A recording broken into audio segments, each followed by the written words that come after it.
Good evening, fellow viewers, and welcome to this edition of Ambas 360 Degrees Talk Show. Today at the studio, I have with me Comrade Atam Milan, the Secretary General for SCACUF, for the Governing Council. Welcome, Mr. Milan. Thank you. Good evening. Yeah.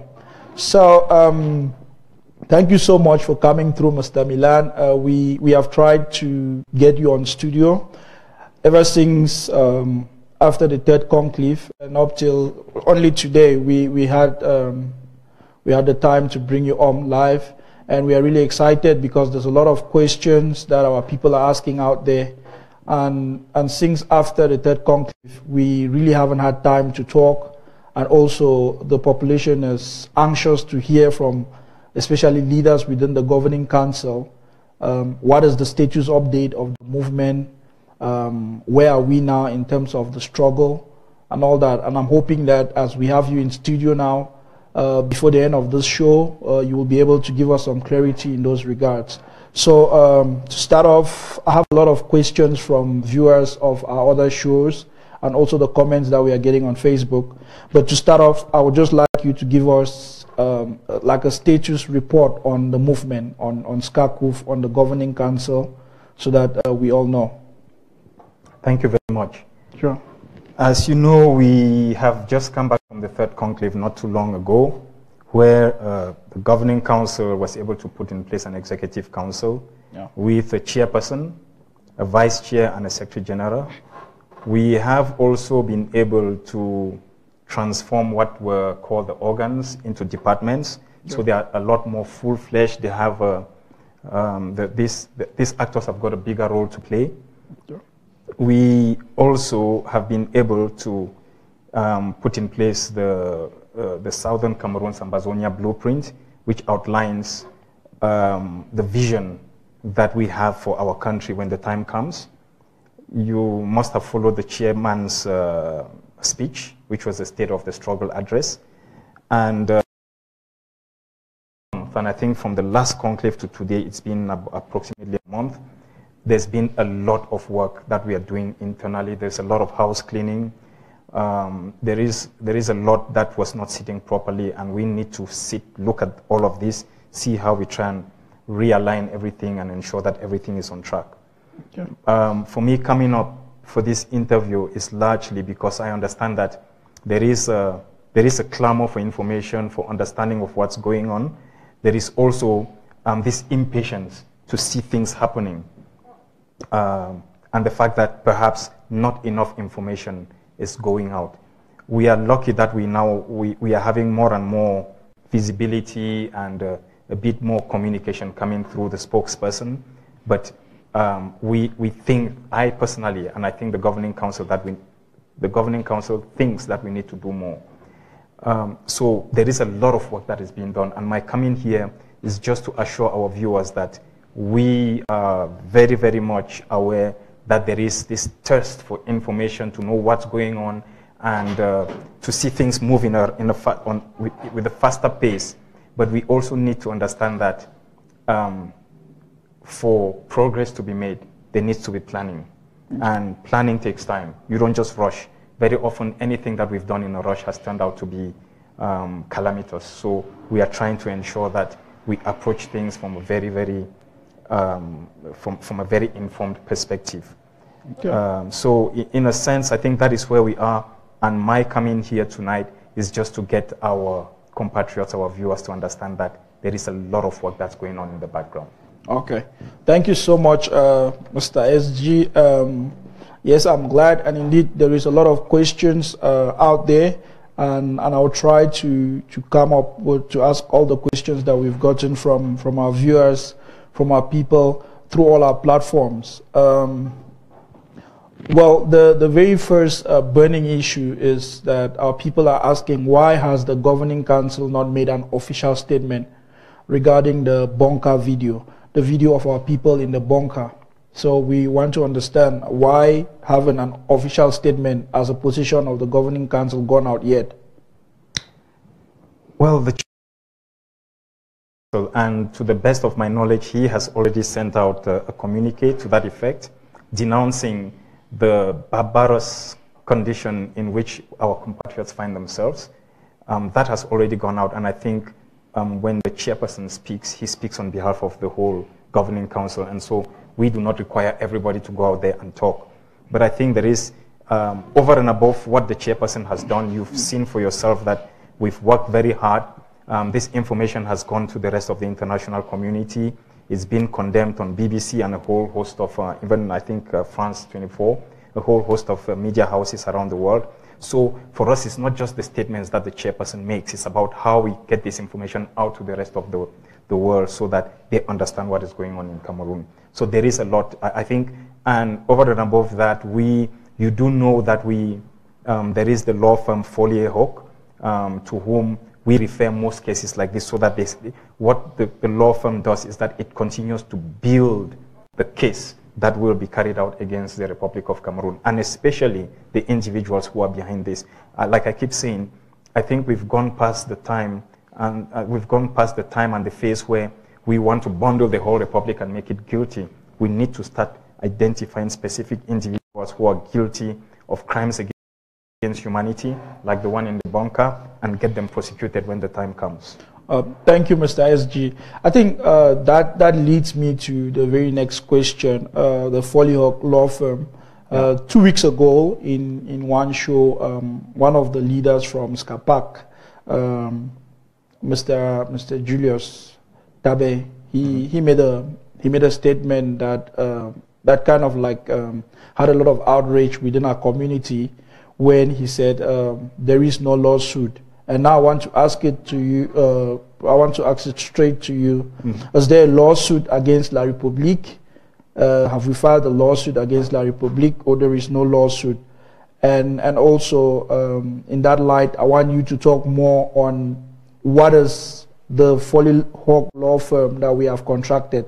What are they doing for us, so that our people understand? I think this is one of the projects that our money is going into, and I think that there needs to be some clarity on what is going on behind the scenes, so that there is no confusion. So you start with telling us, is there a lawsuit against La République du Cameroun, and then tell us more about the inner workings of a Follyhock law firm. What are they doing for us with that kind of money that we paid them? Thank you very much. I still don't understand what was this outcry against what Dr. Julius Tabe said. I think he was being quite frank in his own way as to what was the situation. We have a law firm that we've contracted.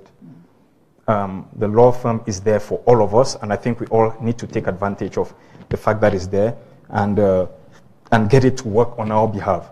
Now, your question was there a lawsuit? Is there a lawsuit, or is there none? And I think I just answered that. That there is something called in law admissibility. You do not just walk into a court of law and say, here is a case, and then it goes through.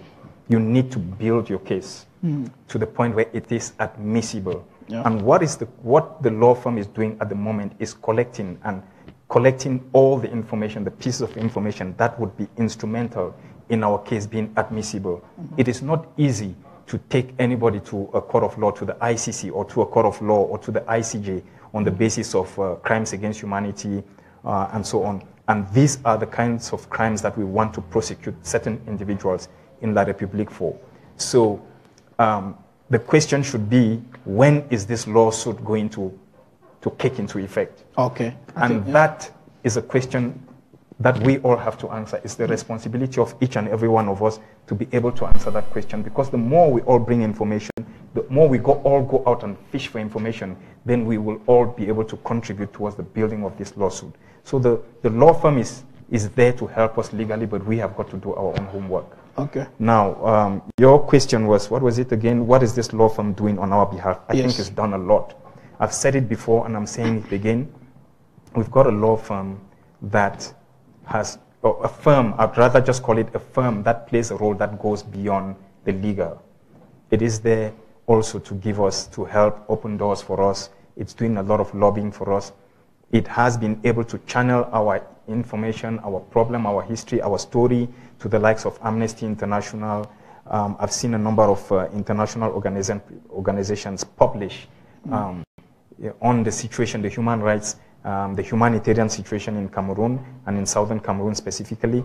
This is thanks to the law firm. We saw the meeting that took place with some of the members of the American government about a couple of weeks ago. Now, sometimes it's all about opening doors for us. These are the things that the law firm has done that we know about, that is open, that's out there. But there is a lot also that is going on under the radar that is not being spoken about. Of course, we need to continuously question, we need to continuously monitor and ensure that the law firm is producing results. I think that is something that we all, the people, have got the right to ask, because it's a lot of money we're paying, and when we pay that kind of money, we expect some results. All right. No, thank you so much. That is quite clear. So, Mr. SG, there is a lot of organizations that, frontline movements per se, that make up SCACUF.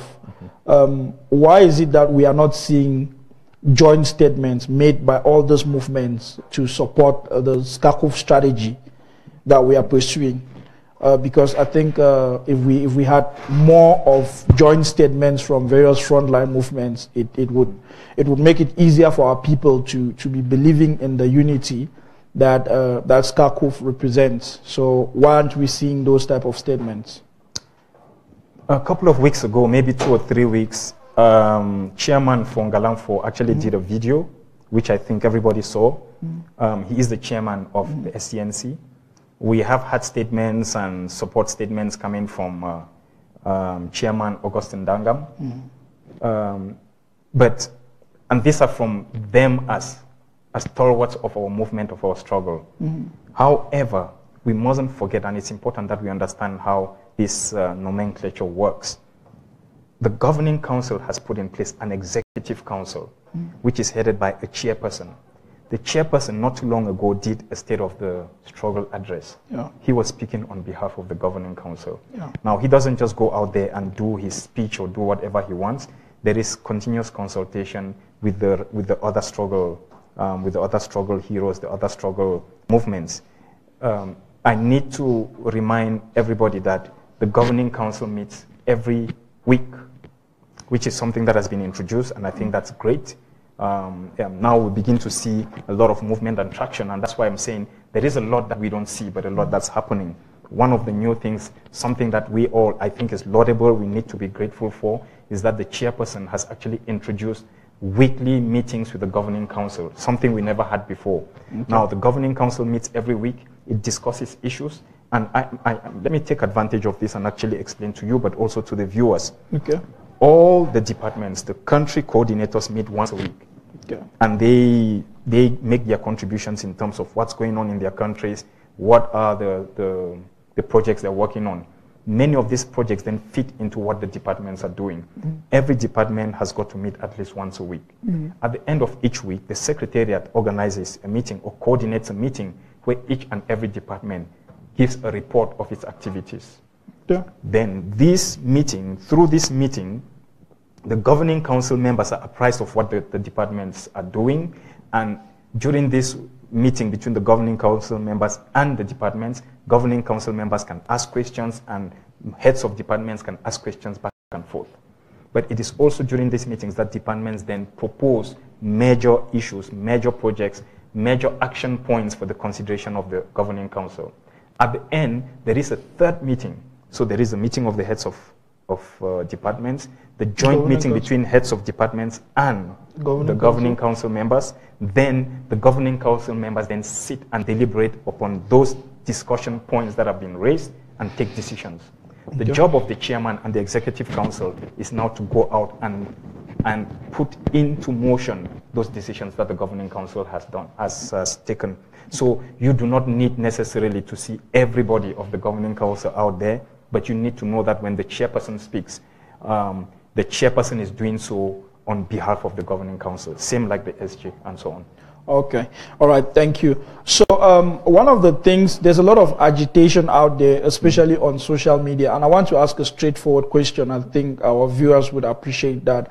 So is there infighting within SCACUF, I mean, in between the frontline movements or within the system? Within the Governing Council? Yeah. Is there infighting? Infighting, I think that's a very direct question. Well, I don't know if you want to call it infighting. Now, this is interesting, and I need to address it. Yeah. Now, on the one hand, the governing council is made up of members and actors who come with different perspectives and different points of view. So when they meet and they sit and they discuss, you do not expect each and everyone to see things in the same way. So yes, we argue. Yes, we fight. I mean, even twins, identical twins fight against each other. We argue, we fight, we disagree, but eventually we agree, we move on. So if that is what you're referring to, definitely within the governing council, there are these debates, there are these disagreements, there are these fights, but we eventually end up resolving those issues internally. Okay. Where there is a problem, where there is a major problem, is when you and I disagree, and by the time I wake up in the morning, our disagreement is on the social media. That is unacceptable, and in fact, that is criminal. And that is something that we need as much as possible, not only to discourage, but we need to act upon. Because the person who takes a discussion that we are having internally, be it a disagreement or whatever, and takes it out of that forum, which is the supreme umbrella forum, decision-making, policy and strategy forum of the movement, of the struggle movement, the person that takes that information out of that forum into any other forum has betrayed that forum. And that kind of person would not hesitate to take that information to Yaoundé if push came to shove. In fact, taking it to the social media and saying, no, I just put it on the social media is just as much as you gave it to Yaoundé. So for me, the problem is not the fact that we fight and disagree, is the person who takes it out of that forum. And I think, and personally, I'm pushing within the governing council that it needs to be addressed in a very strong manner. Some of them may look light, but that is the beginning of a very, very bad culture if we do not nip it in the bud. Oh, thank you. So, so I think one of the ways to address such type of is that followers should be holding their leaders to account. I mean, if a conversation is going on at the level of the governing council, and my leader, the person that I look up to in the struggle, brings that information to me, I should be worried. Why is he bringing it? Why is he taking it out of the governing council? Because we believe that the leaders at the governing council are supposed to agree to disagree within the governing council, and once there's a way forward, they come to us followers with a way forward. If they bring deliberations of the governing council to me outside the governing council, I would think that that is a little bit unethical. And like you have said, it's literally taking that information to La République, to the enemy's camp. Yep. So so there's one. A lot of our people, especially people who are making contributions to SCACUF, they've asked this question. They've said, why is there no accountability within SCACUF? And the question, it comes blunt at times. Some people would say, why aren't we told what our money is being done with? So we get a lot of those messages with those type of questions. So to be blunt is, why is there no accountability within SCACUF? That's the question that we get a lot. So I would like you to talk about that, so we see if there's clarity on that aspect as well, because it's important that as we contribute, I am a levy paying Southern Cameroonian. I pay $20 every month as a citizen levy. So I would like to know, why don't I get a report on that, and what's my money being used for? I know that we are paying the law firm, but that's just $35,000 that we paid. So where's the rest of the money going to? We need to know things like that. Where is the rest of the money going to? It's going to diplomatic missions. It's going to paying for SCVC. It's going to to trips that the chairperson is taking. A lot of, and we need to also acknowledge that when we talk accountability, for me, I see accountability on two fronts. And even though you're asking about the money front, I'd like to talk about the both. Okay. Accountability on the one hand is to be able to give our people regular updates of what's happening, where we're going, and so on. I think there is efforts in that direction through the spokesperson, but that has not been sufficient. In the secretariat and with the secretariat staff members, we have actually discussed it, and one of the things that we're going to be doing, I hope as from this week, late this week, early next week, is that we will start producing weekly updates. Okay. There will be a weekly update from the Secretariat that basically outlines what we are doing. It gives bits and pieces of what the different departments are doing and so on. The second thing that we are putting into place, and in fact, one of the members of the team is actually looking at putting in place a monitoring and evaluation system that will start monitoring and evaluating the performance of the department. So it's not just being a department for the show of it, but it's being a department because you have to produce results. So for me, that's accountability on the one hand, and that's, I'm saying, there are moves, there is a lot that is happening. On the other hand, when it comes to the money issue, I think this is an ongoing discussion. In fact, last week, if I'm not mistaken, we organized a meeting that brought together the board of directors of SCACUF and the coordinators of the website and the governing council members, and we had a discussion. And the whole discussion is to ensure that we harmonize whatever funds are coming from the both, but most of all, the chairperson has put in place an audit committee that will look at auditing the SCACUF, look at auditing all the different funding avenues, and then ensure that wherever necessary, we try and tighten and push and tighten if there is a need to tighten screws here and there. Now, this is important also in the sense that there is a new leadership that has just taken over. The new leadership wants to ensure that it cleans the house, ensure that everything is in place in its right position before it proceeds.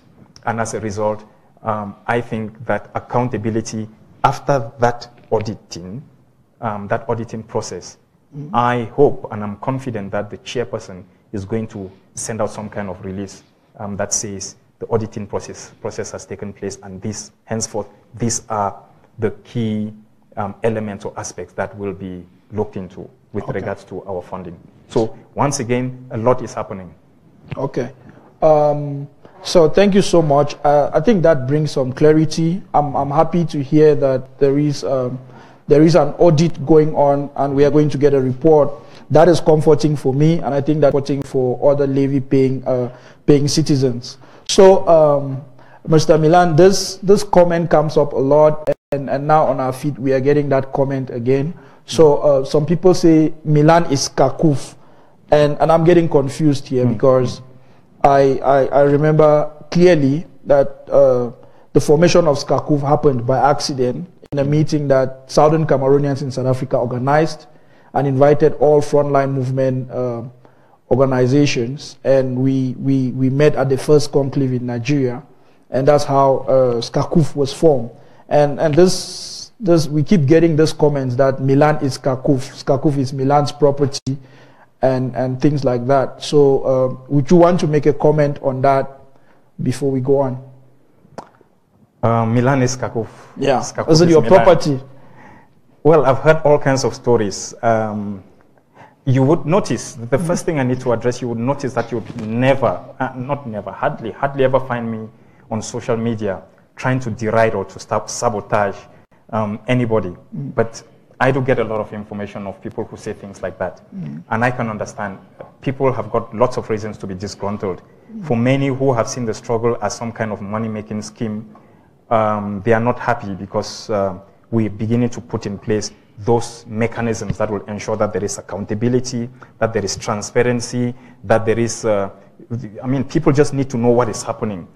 The second thing about SCACUF is Milan is SCACUF. I've heard it before. But remember that very often I don't react to these things because they are born and they die.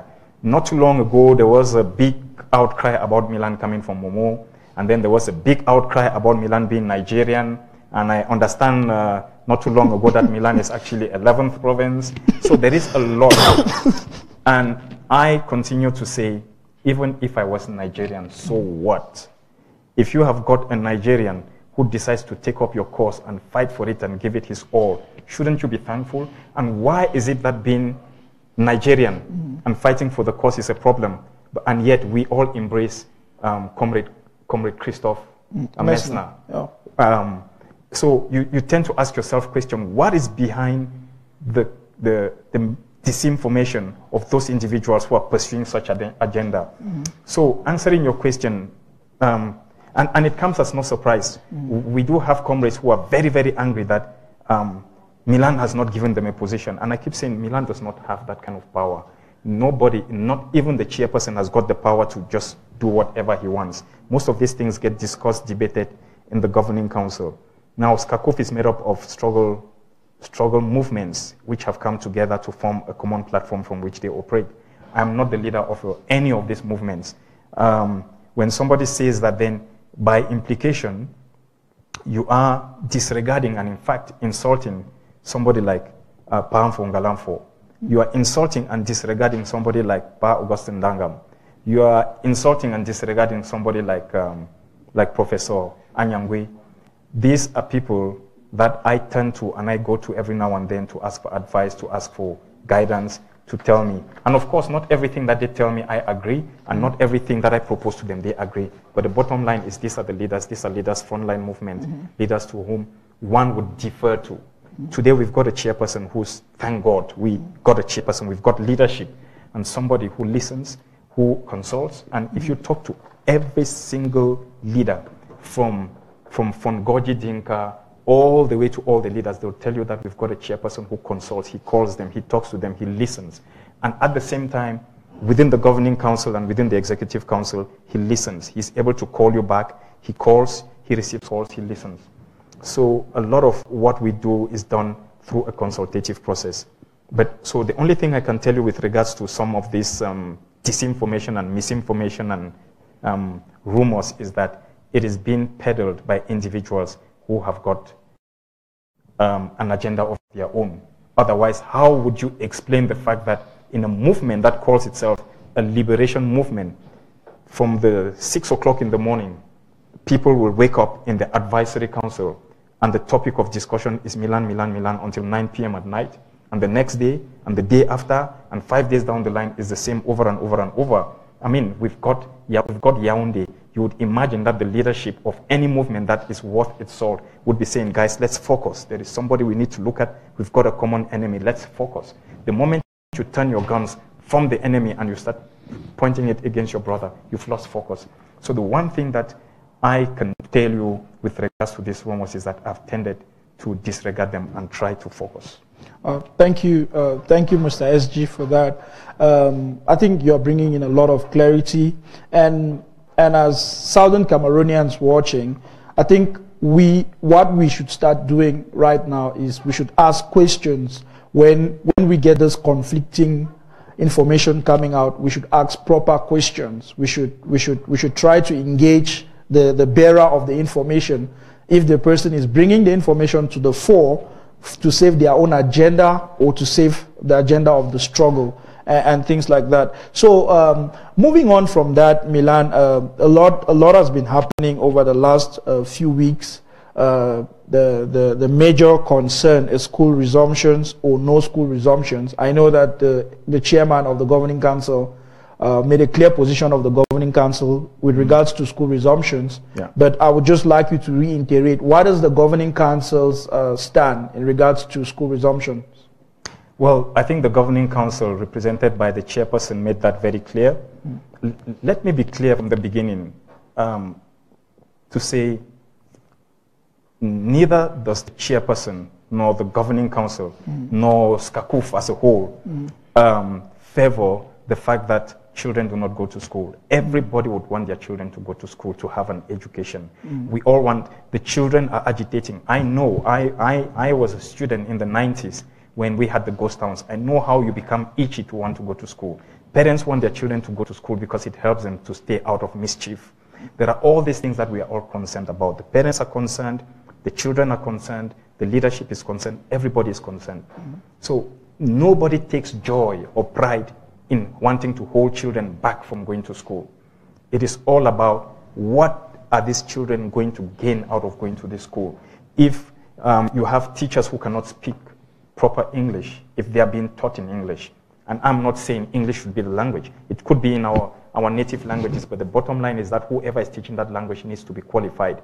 When the curriculum, including the history, is distorted and is a lie, then all of these things need to be rectified. Experience has shown, not only in our country, but across the world, that when you are miseducated, you become hopeless and useless. And we are all, most of us are victims of this system where you're having many of us qualified with degrees and all kinds of qualifications, but we're not good enough for the market because the education system has been clearly defined and systemized in a manner that makes us unmarketable. So it's not just about going to school, it's about getting the kind of education that will make you marketable. We went to school and it was a shame. It was actually a factor of derision if you went to a technical school. How did that begin when that's exactly where every child should be going and gaining a skill? So going to school is not the answer. Mm-hmm. It is about defining those things that will make going to school worth going to school. Yeah. Thank you so much, Mr. SG.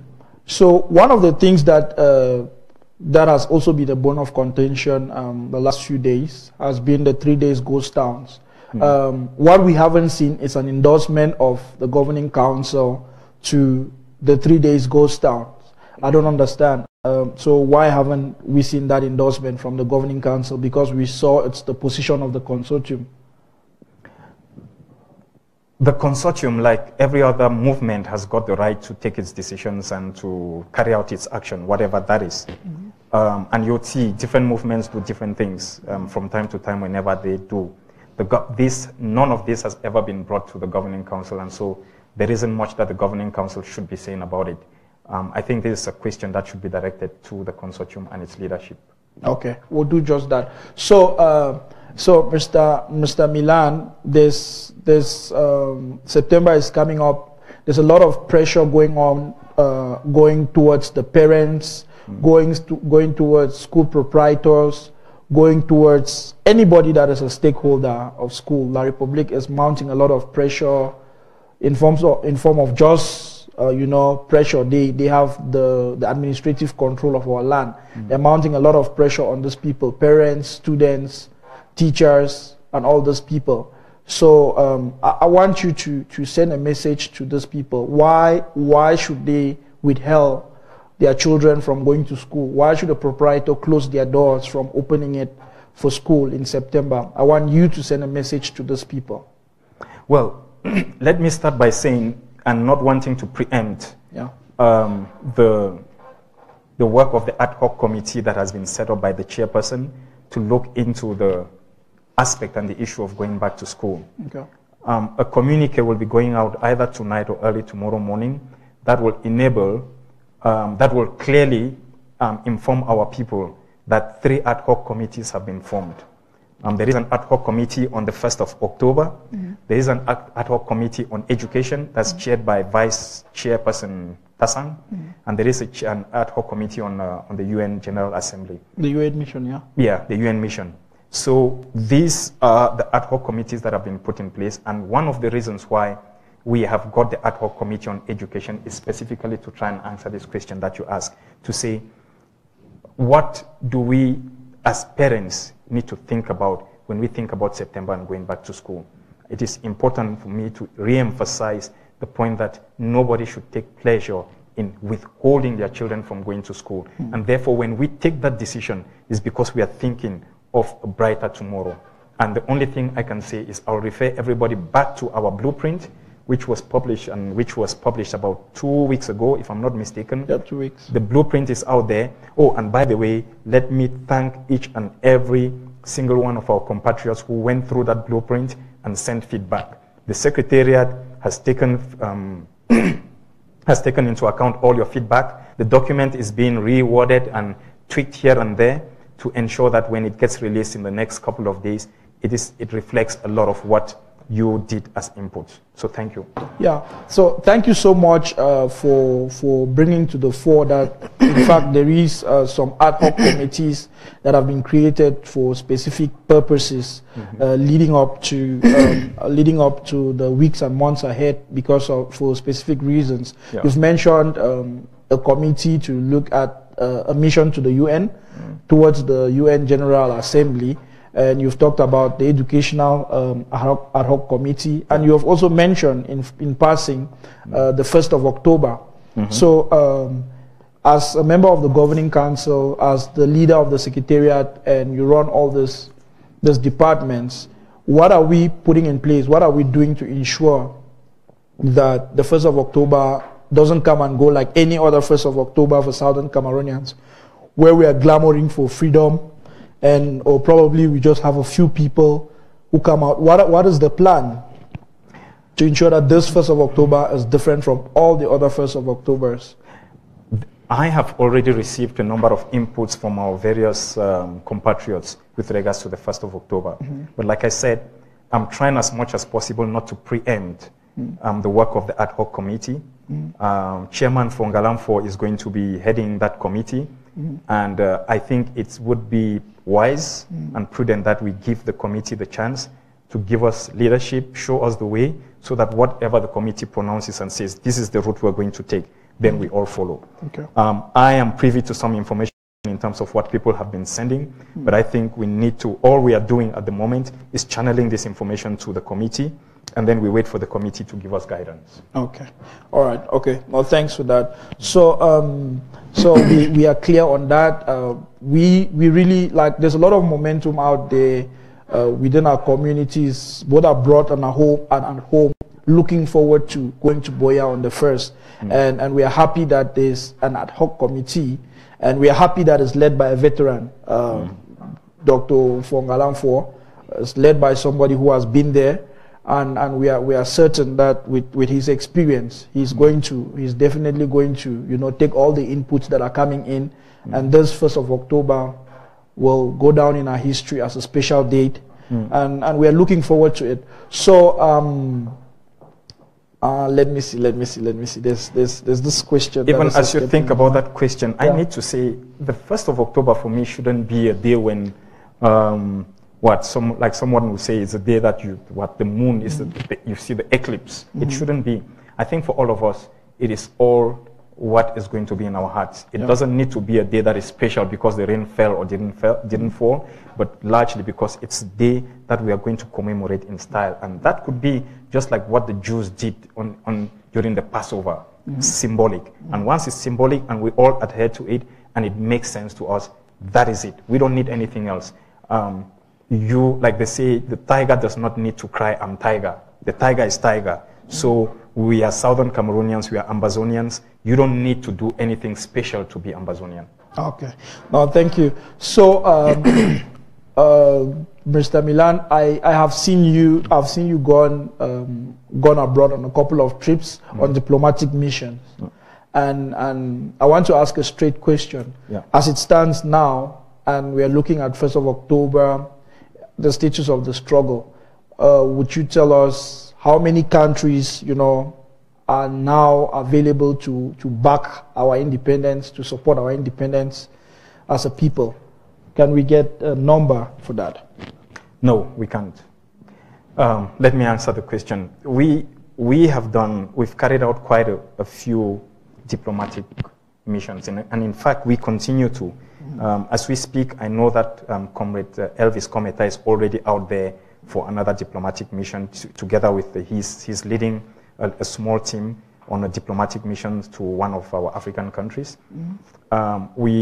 We know, and that's the other thing, when questions come up like, oh, nothing, what is happening, why is it that the governing council is not doing? There is a lot that we don't talk about, and like I keep saying, there are things we shouldn't talk about because the time is not right for them to be spoken. We cannot go out there and divulge everything. We've got a regime that is not the most honest in the world, and so there is a lot that we tend to hold close to our chest and only expose and divulge when the time comes. In terms of the countries we've been talking to, a host of countries. There's been visits. We have a diplomatic department, or what they call Department of Foreign Affairs, that has sent diplomatic couriers to no less than 35 to 50 countries. So there is a lot that is happening. And again, decisions by these countries is not something that they just wake up in the morning and they do. What has, for me, been most refreshing is that you go on these missions, you sit in front of leaders of countries, of nations, and you're surprised at how much they understand our issues, at how much they articulate our issues and ask us questions from an informed perspective. And that tells you that these are not people who just sit there and they're waiting for you to say whatever story you have to say and leave. These are people who have done their homework. They've tried to find out what's going on, ask themselves questions. So again, like I said, in answer to your question, I don't know. I don't know if we've got any number of countries, but I can tell you for sure that a lot is happening. Okay. Now, thank you so much for somewhat a straight answer to that question. Because you mentioned we have to hold some cards close to our chest because we know our enemy plays dirty. The Republic will dig everything, Yeah. Once they get a lead, they will dig into that. They will try to sabotage. They will try to do. Now, talking about La Republique, last 2 weeks, La Republique has sent some emissaries across the world on this, I don't know, lie-finding mission or lie-stealing missions, and a lot has happened on that. So I would like to hear what is your opinion about the mission that of the delegations that La Republique sent across the world. I know Belgium, UK, Canada, South Africa, and the US. The US. Yeah. So what is your opinion regarding these missions that La Republique have started sending across the world? Well, first lesson learned. The narrative by the regime that this, whatever is happening, is just by a small group of disgruntled Anglophones has been debunked. Now, that is very clear in every single country, including Belgium, which is French-speaking or Flemish-speaking, whatever you want to call it. That's number one. Number two, it tells you that the regime is getting more and more desperate, and that we know. We are very, very much aware of the level of desperation that the regime is sitting with. Number three, which is quite key, is the solidarity amongst our people and the commitment of our people to see this thing to its logical end. It's very clear. The dishonesty of this delegation and the regime was brought to light in this particular episode. And the questions we've asked: why leave the country where the issues are and go to foreign countries to talk to a select few of individuals? Why go and pretend and invite 2 or 3 individuals based on either their political affiliations or what you deem to be their ethnic affiliation or ethnic origin, and then call them to a meeting to pretend that they were a representative of our people? It's a regime that has never understood the concept of honesty. So the one lesson that we are not learning out of this is that we always knew the regime would play such games. Whatever was done by the regime is something that we expected the regime to do. So it comes as no surprise. Okay.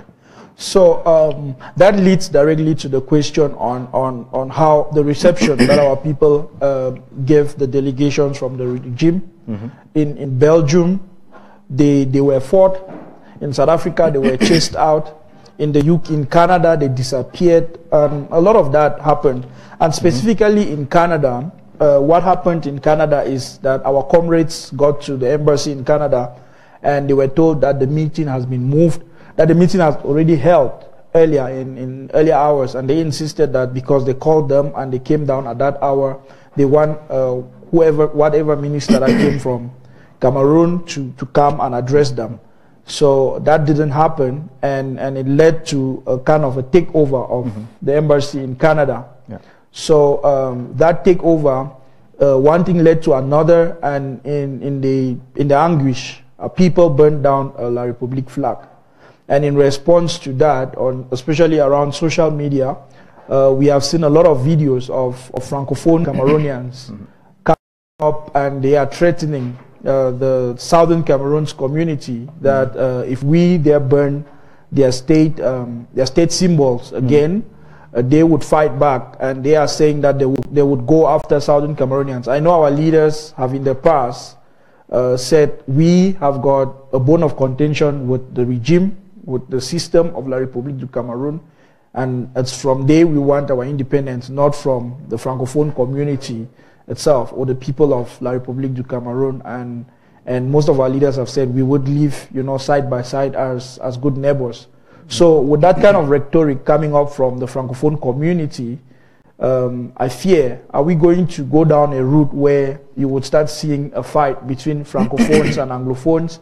And as a leader, what do you have to say about this? Late last year and early this year, a lot of our compatriots were arrested on the basis that they had burned the flag of the country. And I wrote an article, which I think we all need to revisit sometime, I think late last year or early this year. I wrote an article on the burning of flags. The first thing that we need to make very clear is that the burning of the flag and burning of flags is not something that is new and peculiar to Cameroon or to southern Cameroons. We've seen across the world, people have burned the flag. I mean, Americans have burned American flags. The British have burned the British flag. In countries like Spain, we've seen the Catalonians burn the flag, the Spanish flag, and never have you heard that people were arrested. Or, well, at least in some cases, in some of these countries, burning the flag is punishable by law. But in the Anglo-Saxon tradition, burning of the flag does not in any way translate to being anything punishable. Now, we come from a culture that deems burning of the flag as a way of expressing your disgruntlement with a system and with the country. That has got nothing whatsoever to do with whosoever. I just wanted to address the issue of the burning of the flag to say there is no apology to offer to anybody. That's number one. Okay. Now, number two, with regards to the reaction of individuals. With that at the time when the issue of burning of the flags happened at the time, there was a certain journalist in Yaoundé who came out with the terminology that there was a need pour une dératisation de ces individus. Extermination of rats. Extermination of rats. Yeah. That's basically what he was saying. Yeah. He was forced eventually to retract his words and to apologize because we put him under pressure to do so. Individuals like this will always exist, but they are in no way reflective of the overall Francophone population. It's an individual, it's like the regime would say, it's a group of disgruntled individuals who would make such statements. So we should in no way view that as a reflection of every Francophone. That we need to be very clear of. Now, in terms of the game that the regime was playing in its visits to this country, in fact, let me interject again. We've gotten comments from elites as far up as Belanquan, the former goalkeeper of the Indomitable Lions, has actually said burning their flag is attacking them. So we are getting more and more of that, and that is gaining some popularity. I saw what Belanquan within the. I saw the footage of Belanquan, and like I'm saying, he's a reflection of a select few people who are echoing these sentiments. Now, go back to school, go back to every school in Cameroon, Francophone or otherwise, and ask yourself, since when did civics and pride in nation become such a predominant issue that all of a sudden they've become so proud of being Cameroonian? When they were changing the stars on the flag and playing all kinds of games with the flag, where were the Belanquans and so on to stand up and say, hey, you don't do that with the national flag? So let's forget about these individuals. Each and every one of them do it for their own reasons. That flag does not represent our interests. And everywhere across the world, when people are disgruntled with a system, the flag is symbolic of that system. The flag is symbolic of the leadership of a country. When the leadership of the country steals from the people, it kills the people, maims, rapes the women, take the people to jail without going through the process of the right legal processes. Those people who are so proud should be the ones who are proud of the flag, should be the ones. I mean, the flag is the least important thing. Why is it that Belanquan has not stepped up and said, hey, these people that you're arresting and putting in dungeons should be taken. Let's assume that they are guilty. Even if they are, they should be taken through the court of law, through the processes, the legal process. Where has Belanquan been all this while? So, as a message to the likes of him, we cannot stand, and we have got serious issues with hypocrites. There are more important issues that are going on in Cameroon that the likes of Belanquan should be addressing. It's the fraud and the corruption in FECA food. He has been fighting against that. I would imagine him wanting to talk a lot more about that. I would imagine Joseph Belanquan wanting to address more human rights, what is happening to the individuals who are being arrested, not about flags. The flag might be important It is important. It is symbolic. Our flag is symbolic for us. It is important. And I wouldn't be happy if somebody burnt my flag.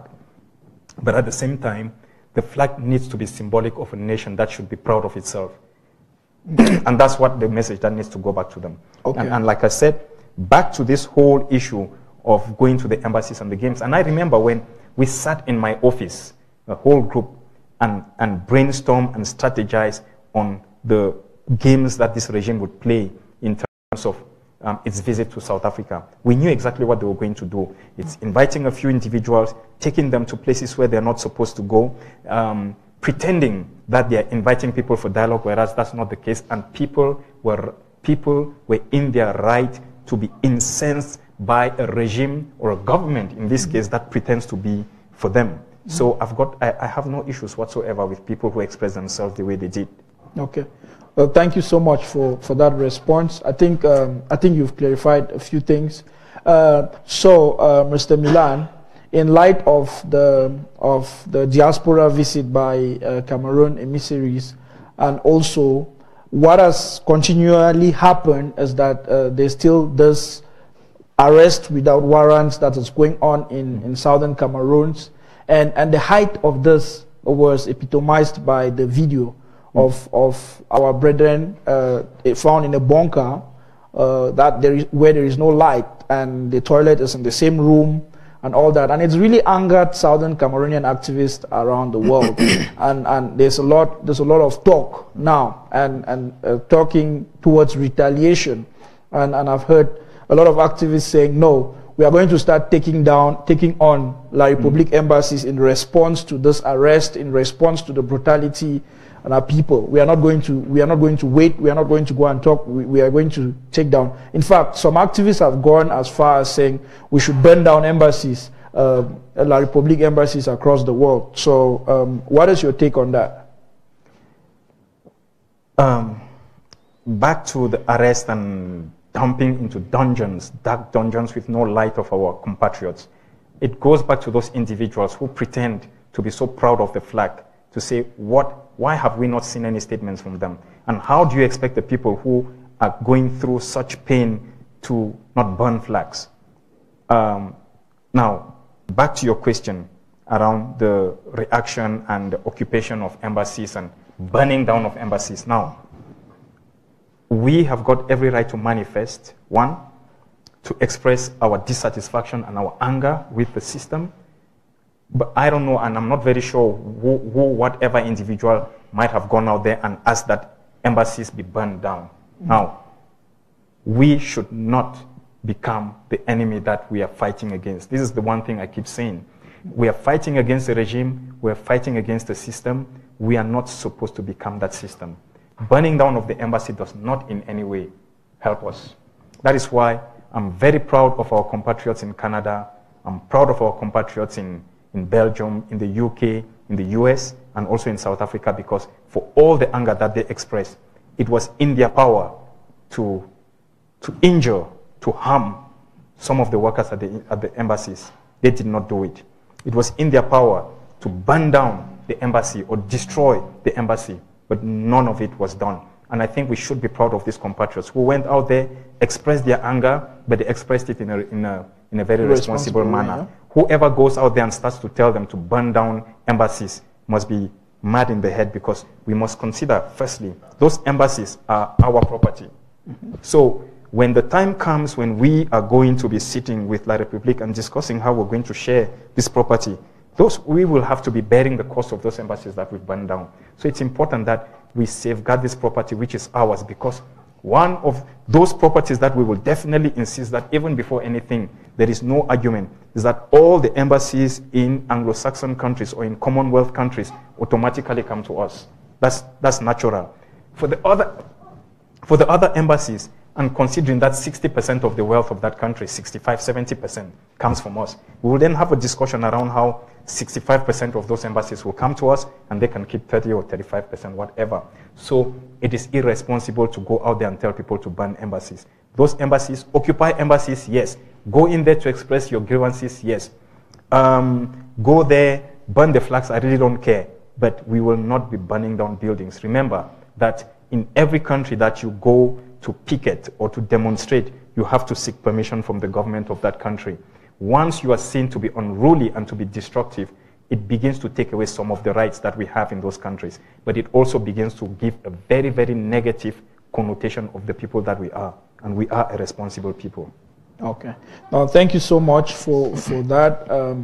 We should have a music break, and then we'll come back and we'll round up with you telling our people at home and our people abroad some of the things that you people at the Leadership Council expect our people to be doing as their own part of responsibility, and also talking to the people at home. They are under a lot of pressure. So we will have a short music break, and then we'll be back shortly. Stay tuned to SABC.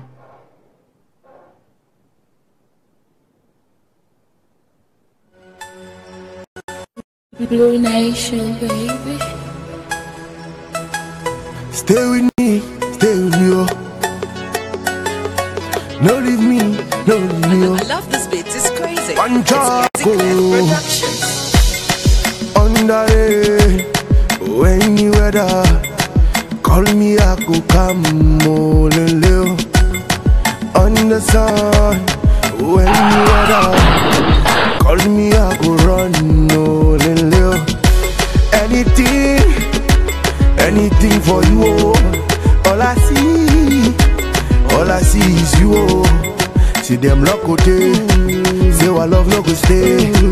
Baby, now them go fail. Cause baby, you don't know. Say you dey my mind. I guess you never know. Say I deeper play for you. See baby, you don't know. Say I truly love you. I'm not teasing you. I go deep, follow you. So baby, stay with me, oh. Mommy, stay with me, oh. Cause you the boss, my baby. See, there's nothing wrong in trying. My cherry cocoa, I'm begging, no. Yeah, see, there's nothing wrong in trying. Hey, my cherry cocoa, I'm begging, no. Hey, hey, girl, I see fire in your eyes. Try, and then I start to realize, oh, say that you are blessing in disguise. You know what I'm searching. Cause baby, you don't know. Say you did my mind. I guess you never know. Say I deeper play for you. See baby, you don't know. Say I truly love you. I'm not teasing you. I go deep, follow you. So baby, stay with me, oh. Mommy, stay with me, oh. Stay with me, oh. Cause you the boss, my baby. See, there's nothing wrong in trying. My cherry cocoa, I'm begging, no. Yeah, see, there's nothing wrong in trying. Yeah, my cherry cocoa, I'm begging, no. See, stay with me, oh. Yeah, no leave me, oh. Hey, stay with me, oh. I love this beat, it's crazy. It's SCACUF Cause baby, you don't know. Say you dey my mind. I guess you never know. Say I deeper play for you. See baby, you don't know. Say I truly love you. I'm not teasing you. I go dey follow you. So baby, stay with me, oh. Mommy, stay with me, oh. Cause you the boss, my baby. See, there's nothing wrong in trying. My cherry cocoa, I'm begging, no. Yeah, see, there's nothing wrong in trying. Hey, my cherry cocoa, I'm begging, no.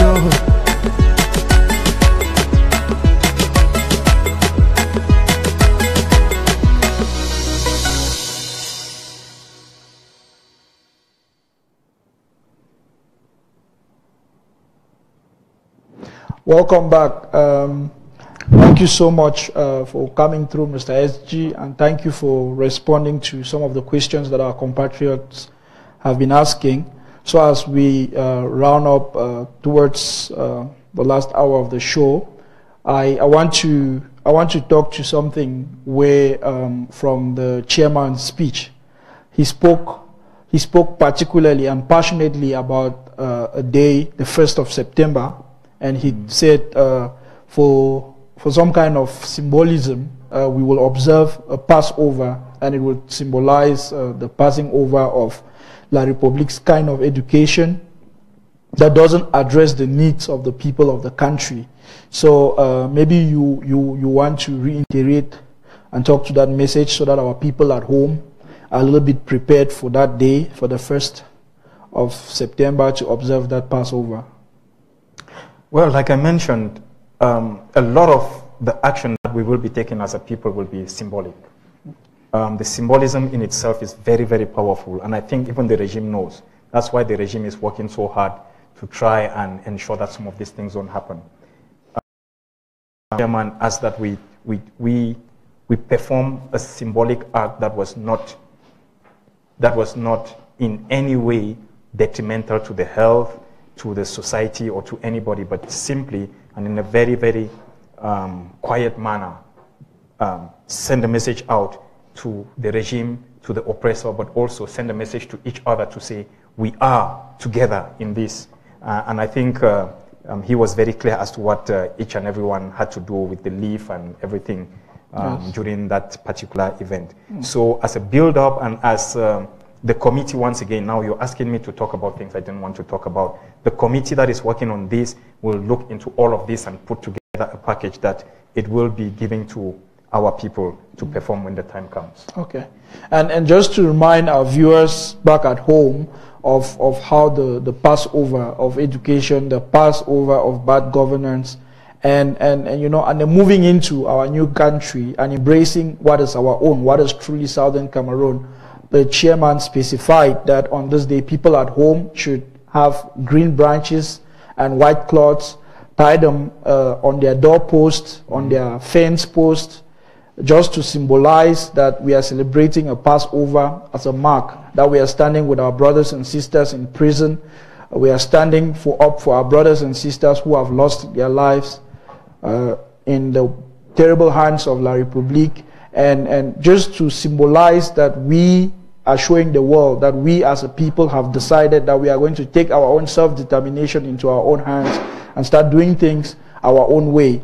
So another very important aspect, Mr. SG, before I open the lines up, it's contributions.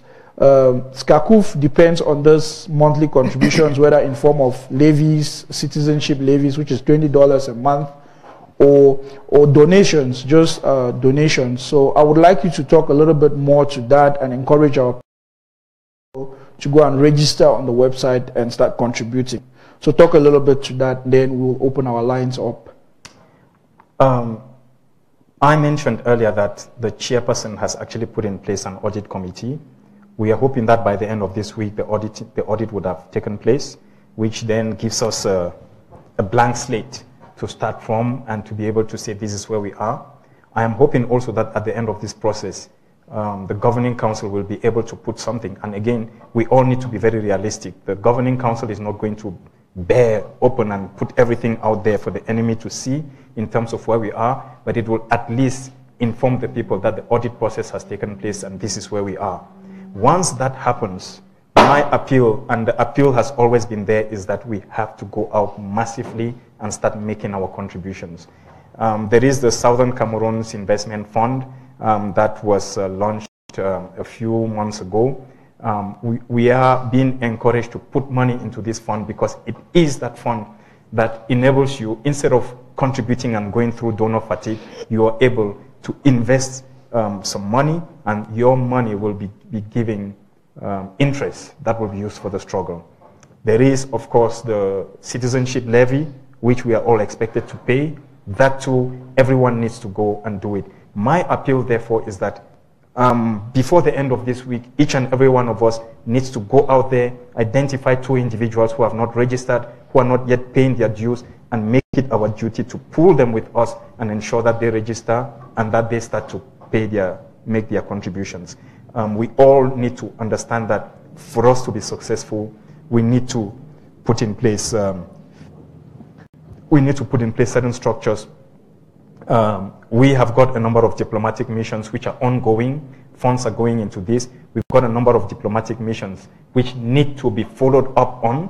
We need the funds for that. And if we want, by the time the United Nations sitting takes place, the African Union, and in fact, we've got our UN, our AU ambassador who needs to be who needs to be deployed as soon as possible. And most of these things will only happen once everybody makes their contribution. Your question was to say, how many countries are out there which are ready to support us when the time comes? And I keep saying, for that to happen, we need to continue to knock on their doors, to give them sleepless nights until they decide to open the door just to let us in. And once we are in, we are in. But for that to happen, we need to continue to make our contributions. Please, pull 2 people with you who have not registered, 2 people who are not paying their dues yet. Encourage them, take them with you. Ensure that by the end of this week, you have done that. By then, our audit should be over. We should be able to give you some feedback, and then we can start pushing things again. We've got our television station, which we need to continue to feed, and for us to do that, it is important that everyone makes their contribution. Oh, thank you so much, Mr. SG. And one of the concerns with contributions was the information that the website requested of the user.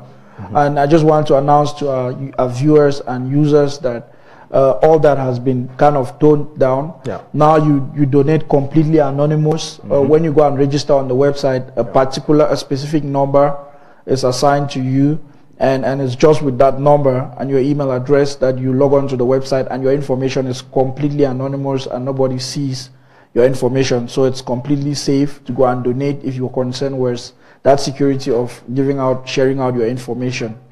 So, Mr. SG, we will open the lines. I know that I've not asked all the questions that our people would love to ask. So for the next 30 minutes, I would like to open the lines, and we'll take questions from our viewers across all platforms, whether you're watching from our website, from our app, from your TV set at home. We would open the lines as the direct call number on your phone, and we'll be taking those calls and answering your questions. Be brief. I would only allow a caller to go for a minute. Hello, welcome to Ambas 360. Hello?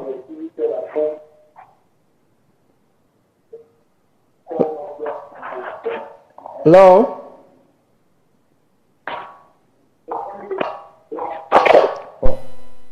Sorry, that call is not very clear.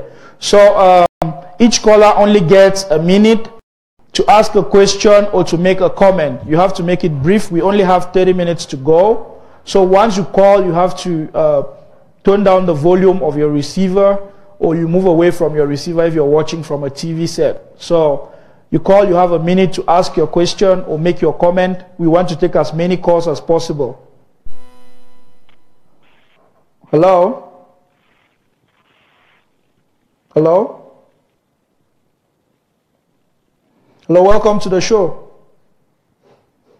Okay, while our technicians are trying to fix that, yeah. So while we're waiting for another call, Mr. SG, I would want you to talk about volunteers. Like, there is on the website, there is a section of the website where somebody can go and enter the information to volunteer to work for the movement. Yeah, I would like you to talk. Okay, we have a call. Hello? Hello? Hello? Hello, welcome to the show. Yes, thank you. I want to find out in Cameroon, where will we deposit our money? Where would they deposit their money? Okay, good question. I'm not getting anywhere. Okay, let me answer your question. A lot of people who are making their contributions from home have been doing this through their relatives who are abroad, through their friends. We have been receiving more and more people doing this through their relatives and their friends. And I think for now, we are encouraging everybody to follow that channel, given that the regime has been monitoring very closely people who want to make contributions from home. Use your friends, use your relatives like all the others are doing, and make your contribution. And we know, I said it the last time I was on air, I'm saying it again, the bulk of the money resides with those who are at home. And so we need their contributions. Maybe just to say very quickly also that there is the GAF, the Global Ambazonia Freedom Fund, which will be launched at some point very soon. That fund will it will enable people who want to make contributions from home to make their contributions without the regime being able to track or trace them. So that is coming up. But before that gets launched, please use your friends, use your relatives who are abroad in other countries and make your contributions. Thank you. All right, thank you. Thank you so much for the call. Hello? Hello? Hello? Hello? Welcome to the show. Welcome to the show. Oh, sorry, we got that caller off. So I was saying you should call on volunteers to... Hello? Hello? Hello? Hello, good evening. Yes. I'm calling all the way from Kumbu. Oh, welcome from Kumbu. You can go ahead.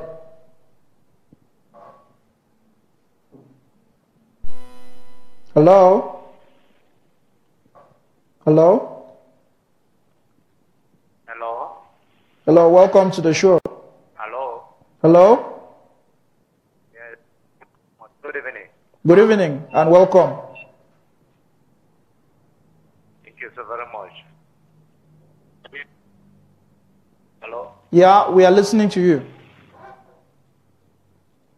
Yeah, please, I am calling from Ambas. Okay.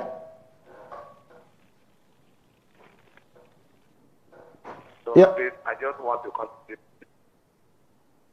Okay. Yeah, we are listening to you. Go ahead and share your contribution.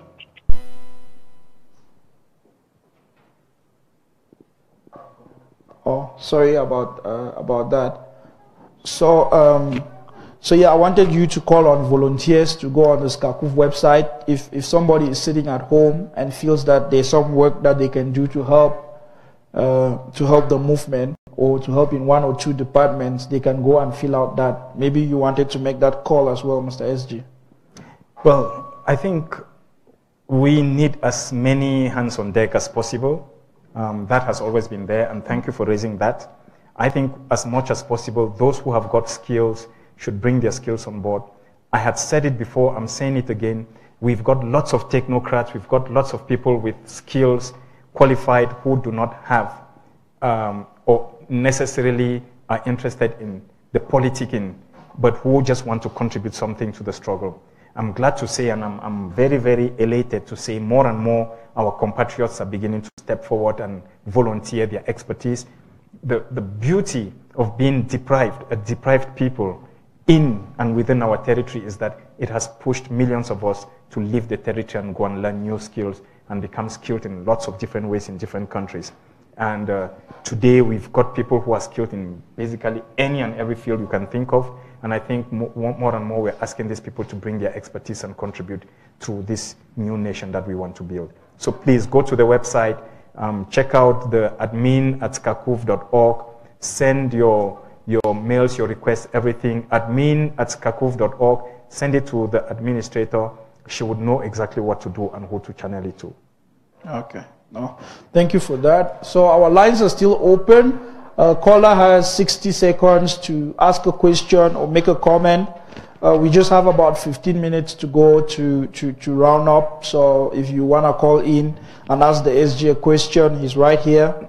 And thank you, SG. I think we've answered a bulk of the questions that our people put forth. And also thank you for sitting at home and watching. Thank you for those watching on our platforms, whether you're watching on Facebook or on the website. Hello? Hello?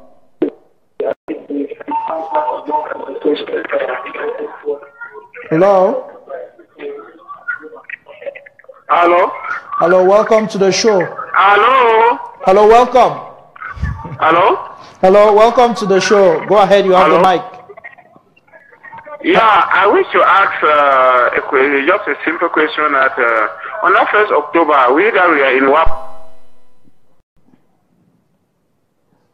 Oh, I think we lost that caller. And I'm going to finish that question, Mr. SG. I think he's asking what is going to happen on the 1st of October. I know you don't want to preempt, but that's the question that the caller was asking again.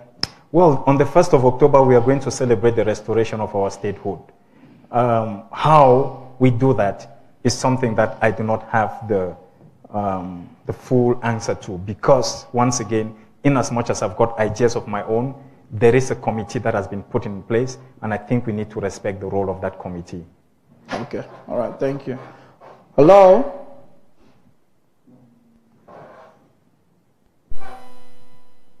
Hello? Hello. Hello, welcome to the show. Hello. Welcome to the show. I'm calling from Cape Town. Welcome to the show, sir. Oh. Yeah, hello.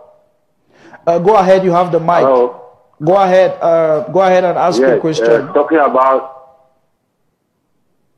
Joseph Bel Antoine. You know, he organized a rebellion during 1990 in that that national team, and today he's trying to make it up to date.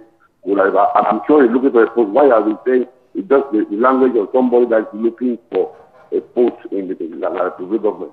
That cannot be said by somebody who is thinking straight. Oh, thank All you. of us followed what he was saying. It's not somebody who's looking for a job, for a post in that government. I completely agree. I agree with you 100%. I do agree with you. Thank you. Thank you so much for that comment, caller. Okay.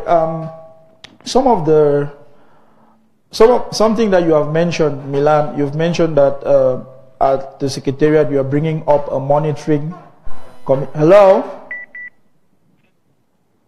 Hello. Welcome to the show. Hello? Hello. Welcome to the show.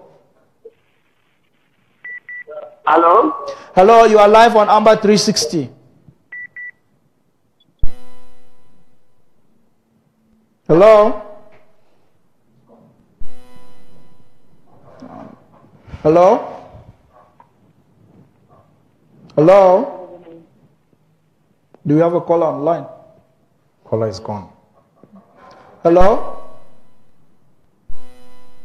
Hello, welcome to Ambas 360. Okay. Hello, welcome to Ambas 360. Hello? Oh, the line is jammed with calls. Hello? Hello? Welcome to Ambas 360. Yeah, hello. Good evening. Good evening. Hello. Hello, welcome. Yeah, I'm getting you. Okay, yeah, go ahead. You have Thank the mic. you. I just want to thank you people in the studio. Okay. Hello. Yeah, thank you. Hello. Hello? Thank you. Okay. No, thank you so much. I just want to thank you people in the studio. Okay. Where are you calling from?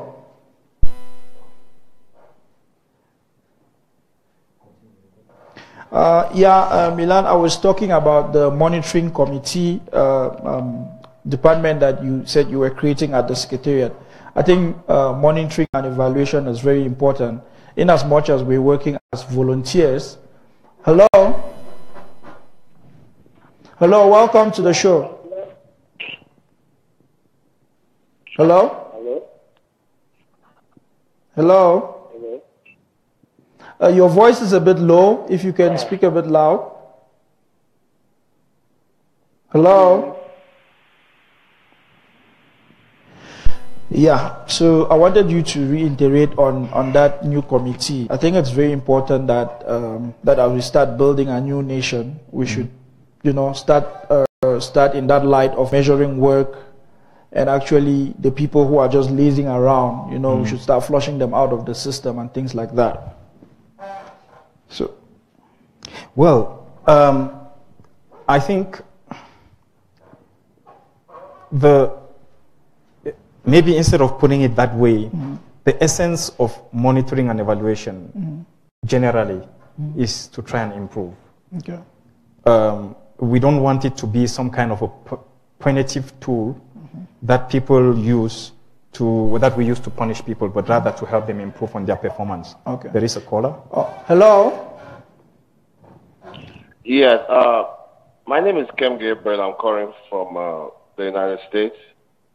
Okay. And my concern is about, my concern is really about finance. Okay. I'm just looking at the way SCACUF is trying to raise funds. I'm not sure that is a very viable. What I'm saying is that could there be a better way and not additional ways of trying to raise funds apart from what they do? Because if they run out of funds, I mean, they're in trouble. So what suggestions do they have? What other ideas do they have in case they have reached their limit or they have plateaued, in case their support for money has plateaued? What are they going to do? So I would like innovative ideas. Are they thinking about new ways of raising funds? Because the revolution costs money, and raising all this $2, $3 is not going to help. Thank you. All right. No, thanks for that call, Mr. SG. Thank you very much, comrade. I'm happy that you are raising this as a concern. I think we all need to be open to new ideas. I am aware that a number of individuals have actually contacted me directly and given me some ideas on how we can raise funds. Some of these ideas I've shared with the Resource Mobilization Department or Forum group. The reason why we put in place this group, this forum, is for them to reflect, listen to people like this, hear what they've got to say, contributions, and try and make that come to life. So my suggestion to you, comrade, is please, if you've got some ideas, do not hesitate to contact us. Contact the Resource Mobilization Working Group, the department, or send an email to the administrator. The Office of the Administrative Secretary is going to look into your contributions, channel it to the right individuals, and if you do not mind, perhaps also rope you in so that you can bring your expertise and contribute towards fundraising. Fundraising is essential. We are not raising enough money. That is something we need to acknowledge. The chairperson and his delegation will be carrying out a global tour. At least it will be the first leg of the global tour, and our hope is that in the course of doing that, he will get to meet as many people as possible, listen to as many as possible, and get to understand what mechanics are there to raise funds. We also hope that in the course of that trip, he will be able to raise some money. But I think we need to continue to listen to people who have got something to contribute and bring their contributions on board. Thank you. All right, thank you. Thanks so much for the call. Mr. SG, and when you started talking about, hello, welcome to Ambas. This is the LGA chairman calling from Kumbu. Welcome, my brother. How is Kumbu today? Oh, that's off. So you talked about country heads. Hello. Hello. Welcome to the show. Good evening. I'm calling from Milan. Welcome to the show. How's home today? I'm fine. Thank you. Okay, go ahead. You have the mic.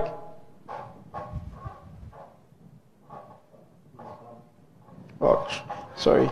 So you spoke about country coordinators, Mr. SG, and I wanted to find out, what about those that are not really constituted like countries, but are Southern Cameroonian communities that have come together and they are playing their own role in the struggle? What about them? Because I didn't hear where they fit in the puzzle. Well, I think, we're beginning to get contacts from countries that we didn't know we've got citizens in, and they want to establish a SCACUF chapter in their country. I think that is a brilliant, we're getting more and more of these kinds of calls and contacts and emails, and I think that's a good thing. We also need to recognize and acknowledge that not every country is going to have 100,000 Cameroonians. In some of them will have fewer, but they always have a role to play. We've got people in the Middle East who have been making their contributions in spite of the fact that there are not many of them, and they're making significant contributions. So it is always open. I think the door is open for any kind of contribution, be it cash or kind. But also, I am addicted to good ideas. So it's always, when I hear somebody has got some good ideas to contribute, my ears go,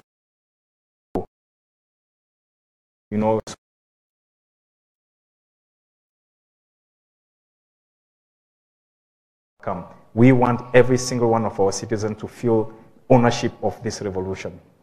Thank you. Thank you so much, Mr. SG. Without a call, you should make your closing remarks.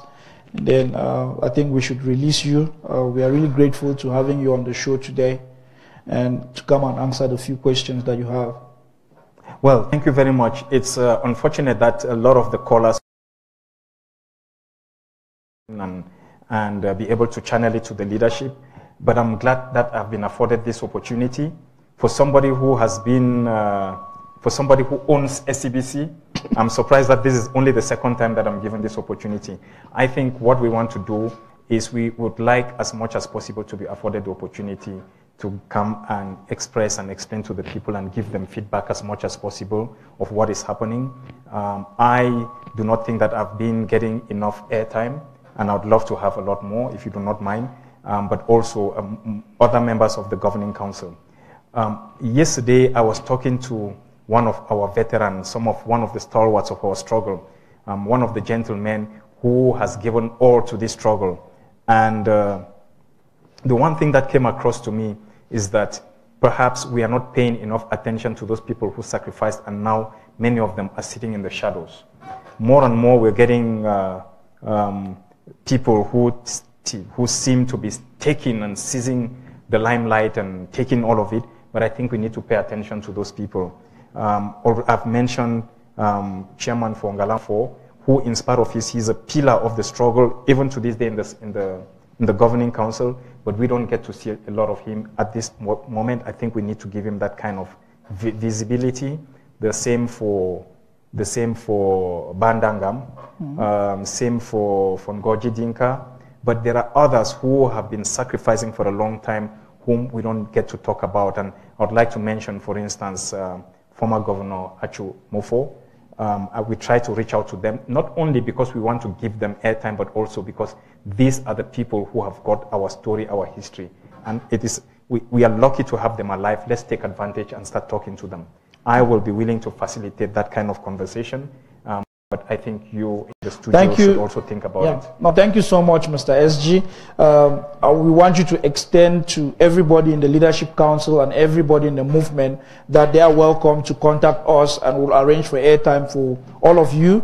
Whenever you need to go on air, it's just a phone call or a message away. You call us, and we'll definitely love to have you or any other movement leader or any other person that is relevant to the struggle. Anything that moves the struggle, that is what we want to continuously promote at SCBC. So thank you so much for coming. Thank you so much, viewers, for sitting with us, and I hope that some clarity have come through in the message of the SG. Good evening and good night.